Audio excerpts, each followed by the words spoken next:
الحمد لله وكفى وسلام على عباده الذين اصطفى أما بعد فقد قال الله تعالى في القرآن المجيد والفرقان الحميد أعوذ بالله من الشيطان الرجيم بسم الله الرحمن الرحيم وأقيموا الصلاة وآتوا الزكاة واركعوا مع الراكعين صدق الله مولانا العظيم. Alhamdulillah, we are talking about the Seerah of Rasul sallallahu ta'ala alayhi wasallam, and in particular we are talking about now a time period well before Rasul sallallahu alayhi wasallam and around the time period of Isa alayhi salam. And of course, when we say around, we can sometimes go back approximately 200 years, but regardless, we are talking about a very critical individual in history. And one of them, as we ended up last week, was by the name of Hassan. Now, the reason why we talk about history, as you know, in America, textbooks have changed repeatedly. Whether it's history regarding African Americans, whether it is history regarding the Chinese when they used to be in America, the Jews in America, the Greeks in America. And as you follow textbooks and Native Americans, etc., you'll notice that the one that has power is the one that writes up history. It's very simple. That's why they say the individual that knows history is the individual that knows his people, is the individual that knows his past, and is an individual that will know his future. And when we study these characters in history, and you can take the word character any way you wish, positive or negative, depending on the situation, and sometimes both, we are learning a very important aspect of human life and human existence. This is very, very important. And sometimes we are learning from one individual a negative, from another a positive, and from some individuals a positive that will later turn negative. And every aspect that we talk about from these various individuals, we will see Rasul sallallahu alaihi wasallam later when he comes, he tries to reform this behavior in the ummah. For example, when we'll talk about Hassan today, Rasul sallallahu alaihi wasallam, later there are certain aspects of his behavior that is admirable, and Islam incorporated that. Regarding his brother, there are certain very bad things his brother had done. And Rasul sallallahu alaihi wasallam teaches us not based on these individuals, but because Allah subhanahu wa ta'ala has inspired Rasul sallallahu alaihi wasallam, due to that inspiration that Allah has given him, we learn so many different things regarding human relations, human behavior, life, death, how to treat people after they have died, how to treat people while they are alive, how to take part in happiness, how to take part in conflict, how to deal with individuals that you may disagree with. Everything will come to a completion later on. And this is exactly why we study aspects of history, is so that way we can appreciate Rasul sallallahu alaihi wasallam much more, and at the same time we can learn who we are in what we can say the naked sense, meaning that if we were just left without Iman, then this is exactly how we will also have been, like how these individuals are. So Hassan was this individual, like of course many before him. He led an expedition with the army of Yemen, aiming to overrun the Arab lands.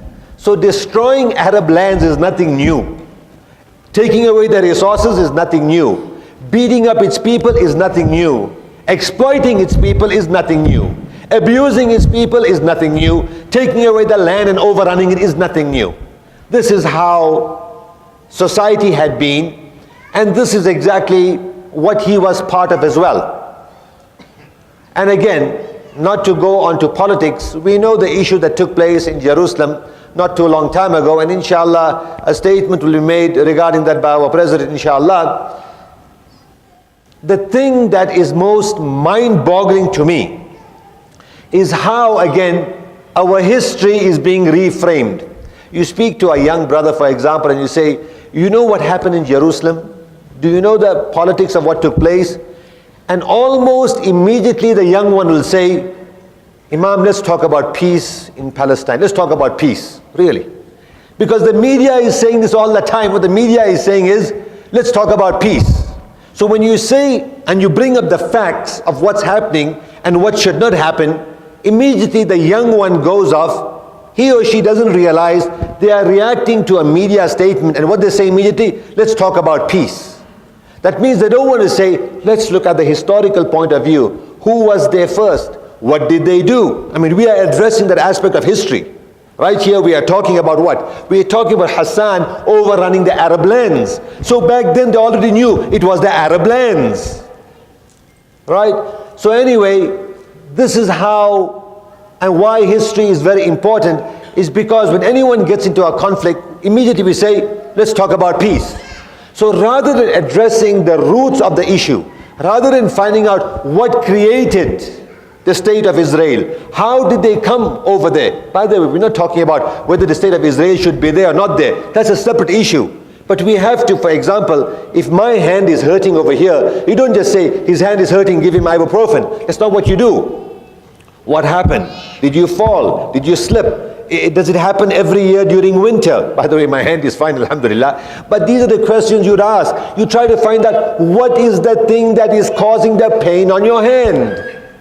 And regarding the Israel matter and the Jerusalem matter, we are not doing that. We just come out with little things.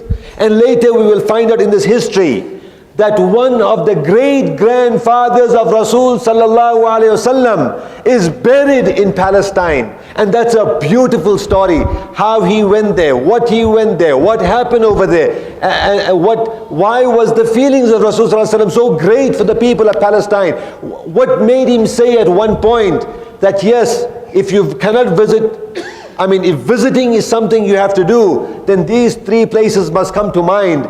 Mecca, Medina. I don't mean visiting Mecca and Medina in as far as the outskirts. The real Mecca, the Ka'batullah, Madinatul Munawwara, in as far as where Rasul sallallahu alaihi wasallam is buried. And he says the third place you must visit is Baytul Maqdis. And what he said, if you cannot visit Baytul Maqdis, at least send money for oil over there so they can light the lantern in that masjid. That's what he said. And in today's time, I can't send money over there. Why? Because I may be accused of laundering or whatever. Okay, fine. But you are allowed to visit Paris. You are allowed to visit so many different countries. Did we ever bring visiting Baytul Maqdis on our radar?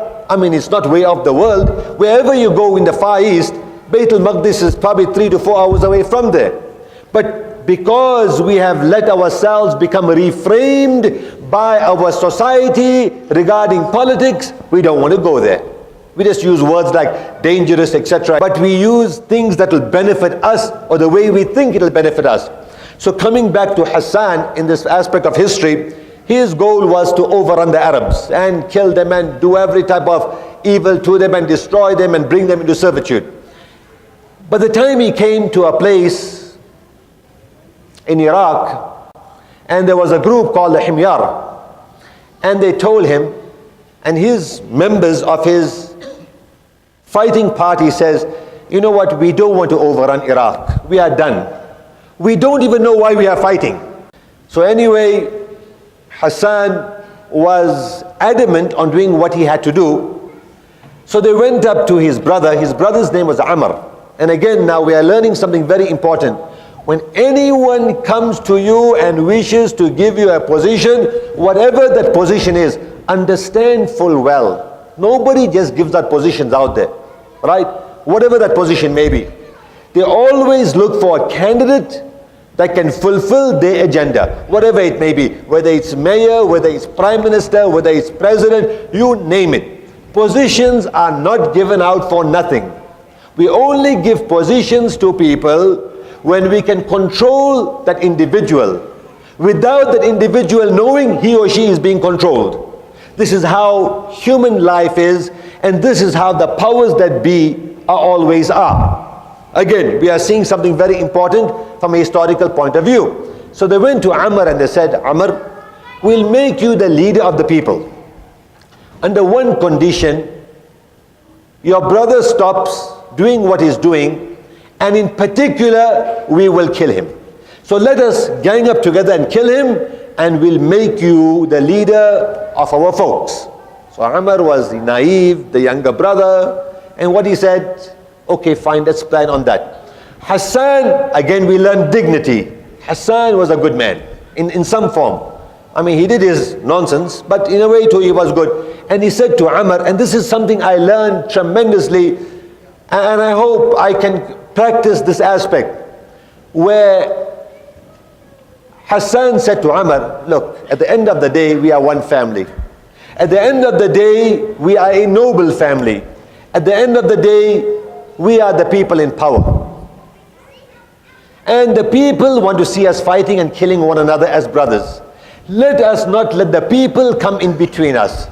So Umar, you want to be the leader, take over the leadership, get in control and do what you need to do.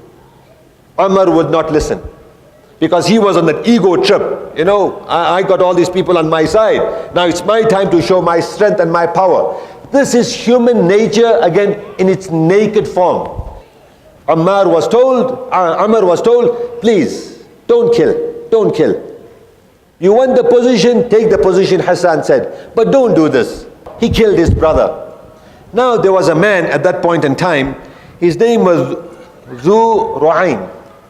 Zu Ru'ayn was like a poet, a very, very important man. And he went to Umar and he says, Umar, please, okay, if you want to kill, you kill. But before you do this bad deed, I want to write down something on a leaf, on a parchment. And he wrote there the following: O you who would purchase sleeplessness for sleep. O you who would purchase the giving up of sleep for the sleep that Allah subhanahu wa ta'ala has given you. And he wrote a few other things. And he says, Umar, I'm giving you this and I want you to keep it with you. Don't read it, don't look at it, just keep it. Anyway, Umar did that. This man went, killed his brother, was now in control. Once he gained control, something very unique happened. Automatically he became an insomniac. He could not sleep. At night he would try to sleep, he could not sleep. When a man cannot sleep, what happens during the day? Body becomes weak, cannot function, cannot move. Became restless, would get angry, would take part in violence, and he would start destroying anything that came near him. Eventually he realized, and this is again a very important lesson, if you and I think we are restless, if you and I cannot sleep, you and I are going through various challenges in life, ask ourselves one question: whose toes did I trample on? You know, the scholars in the past, when you tell them, Sheikh, I can't sleep, what's the first thing they will say? Whose toes did you trample on? What did you do wrong out there? Who did you hurt? Because sleep comes to a man and a woman that is pretty much content with their life. So anyway, eventually he decided he's going to kill the Himyar tribe and the various groups. Why? Because they were the ones that allowed him to kill his brother. And he started killing. He started killing. He started killing. Left and right. Anyone he came in contact with. Oh, you allowed me to kill my brother? Now they had to pay the price, and he would kill them. Eventually he came to this man, Zu Ru'ayn. He came to him and he says, now it's your turn to die. And Zu Ru'ayn said, you have something in your possession that I've given you. I want you to take a look at it. I want you to take a look at it. And he opened and he realized that this was predicted many years before, many months before, that if I do this violent act, this is going to be the outcome. Now you are seeing a pattern. Last week and the previous week we mentioned the story of Shiq and Satih. There were certain predictions these individuals made, and the idea of these predictions is to show the eventual coming of our Rasul sallallahu ta'ala alayhi wasallam. Anyway, after this individual, Zu Ru'ayn said what he said, Umar's body couldn't take it. Not too long thereafter he died. And after he died, there came another man known as Zu Shanatir. Again, we're learning something about human behavior. This man, when he came in power, he was a very bad individual. He looked for families that had a very good background. He would spot them and he would hurt their families. He would hurt their youth. He would grab their youth and do filthy things with them. That's what he would do, to degrade. Again, you look at Abu Ghraib, what happened in Iraq, same thing, same type of mentality. When you want to hurt a people, what you do? You keep them in a confined space, and thereafter you abuse them. You take pictures of the abuse and you show it to the people. See, I'm in power now, I can do this and I can do that. Why do we talk about this part of history again? It's so that we don't become like these people on whatever level. When Allah gives us authority, when Allah gives us power, when Allah gives us control, when Allah gives us a few extra dollars, we don't say, it's all about me. It's all about me. Because when you do that, we are now beginning to resemble these type of people. And eventually you look at his fate. He too, his life was later taken away by a person that was very close to him for the evil that he would perpetrate. Now, of course, I would like to talk a little bit more, but inshallah, in the coming week, we're going to talk about a man by the name of Dhun Nawas. He came in control thereafter. And Dhun Nawas became a man in control at a time of the coming of the followers of Isa alayhi salam, around that period. And at the same time you are seeing a very pious man coming into existence. And I'd like to end with this note. This man was so pious, no one knew of his piety, and he would not show his piety to anyone. In fact, he was very secretive about it. This man was not a fake. He was a genuine. And he would look for secret corners to pray in. Privately he would pray, and he would take part in his worship.